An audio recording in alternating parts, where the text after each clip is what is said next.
আজকে যে বিষয় আলোচনা করব সেটা হচ্ছে গুরু পূর্ণিমাতে কি কি করবেন আর কি কি করবেন সেই বিষয় নিয়ে আজকে আপনাদের সামনে আমি আলোচ্য বিষয় রাখছি। গুরু পূর্ণিমা এমনই একটা দিন যেখানে আমাদের গুরুর উদ্দেশ্যে আমরা কিছু যদি দান করি তাহলে গুরুর আশীর্বাদটা পাওয়া যায়।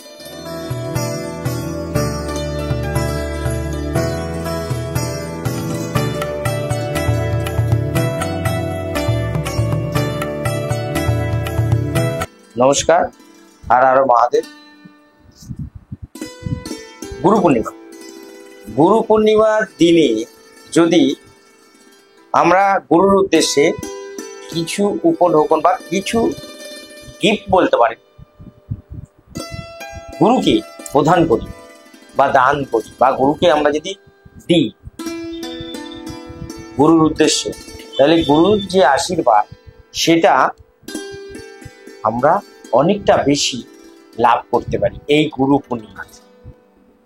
শুধু গুরুদেবই কি মানে যার কাছ থেকে দীক্ষা নিয়েছেন তিনি আপনার গুরু, না আপনার বাবা মা আপনার গুরু, না আপনার থেকে যারা অনেক বয়সে বড় আপনার বাবা মার বয়সের সমান তারা আপনার গুরু? এরা প্রত্যেকেই আপনার গুরু সমান। এই এদের উদ্দেশ্যে আপনি যদি কিছু দান যদি না পারেন এই গুরু পূর্ণিমাতে অবশ্যই কোনো মন্দিরে দান করুন বা গুরুজনদের যারা আপনাদের গুরুজন আছে তাদের উদ্দেশ্যে কিছু দান করুন বা কিছু কিনে দিন। বা যদি মনে করেন না আপনার পক্ষে সেটা সম্ভব না, আমি দেবো না বা আমার পছন্দ না, তাহলে আপনারা যেটা করবেন সেটা হচ্ছে কোনো মন্দিরে ব্রাহ্মণকে দান করবেন বা গরিবদের দান করবেন এই গুরু পূর্ণিমা। আর যিনি আপনার গুরু তিনি যদি বেঁচে থাকেন তাকে অবশ্যই ধুতি গেঞ্জি যা যা লাগে তার মধ্যে 5টা ফল বা 6টা ফল দেবেন, যেটা আপনার ভালো লাগবে সেই সেই জিনিসগুলো গুরুদেবকে আপনি দান করবেন যদি গুরু বেঁচে থাকে। আর যদি না থাকে সেই গুরুদেবের উদ্দেশ্যে তার ফটোর সামনে দেবেন এবং সেটাকে কোনো গরিব বা ব্রাহ্মণকে দান করে দেবেন গুরু পূর্ণিমার দিন। আপনি কি করলেন? গুরুর উদ্দেশ্যে দিন। আপনার গুরুদেব নেই, আপনি কার উদ্দেশ্যে দেবেন আপনি বুঝতে পারছেন, আপনার যিনি ইষ্ট দেবতা তার উদ্দেশ্যে কোনো মন্দির দান করবেন। এটা গুরু পূর্ণিমার দিন এগুলো আপনারা যদি করেন তাহলে আপনাদের আশা করি সময় খারাপ থেকে ভালো আসতে শুরু করবে বা আপনার গুরুদেবের বা গুরুদেবের তুল্য যারা আছে বাবা মা বা আরো যারা বয়োজ্যেষ্ঠ তাদের আশীর্বাদ আপনারা লাভ করতে পারেন। এই গুরু পূর্ণিমাতে কি কি করবেন কি কি করবেন? গুরু পূর্ণিমাতে এক তো দান করবেনই। গুরু পূর্ণিমাতে 5খানা হোক বা 7খানা, গরিব হোক কানা খোড়া অন্ধ ভিখারি যাই এদেরকে আপনারা কিছু না কিছু দান করবেন। কি বিশেষ করে যদি সাদা কোনো জিনিস দান করতে পারেন, কালো জিনিস ছাড়া সাদা জিনিস, তাহলে কিন্তু এই গুরু পূর্ণিমাতে এটা করলে খুব ভালো হয়। গুরু পূর্ণিমাতে আর কি করবেন? কাউকে কটু কথা বলবেন না, কারোর সাথে খারাপ ব্যবহার করবেন না, পশু পাখিকে তাড়াবেন না, কোনো পশু পাখিকে মারবেন না এবং কারোর সাথে ঝগড়া ঝামেলায় অশান্তিতে যাবেন না এই গুরু পূর্ণিমা চলাকালীন বা গুরু পূর্ণিমা থাকাকালীন। এই সময় পশু পাখিকে কিছু খাওয়ানোর চেষ্টা করুন।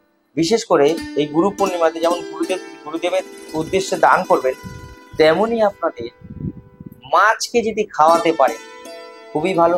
যদি এই সময় কেউ ঘোড়াকে খাওয়াতে পারে, ঘোড়া তো এখন সব জায়গায় পাওয়া যায় না, যারা পাবে তারা যদি খাওয়াতে পারেন যে কোনো জিনিস খাওয়াতে পারেন তাহলে আপনাদের প্রচুর পরিমাণে অর্থ আসতে পারে। গুরু পূর্ণিমাতে আর কি কি করবেন না? গুরু পূর্ণিমাতে বিশেষ করে চুল দাড়ি কাটানো যাবে না, নখ কাটা যাবে না, গুরু পূর্ণিমাতে আমিষ খাওয়া যাবে না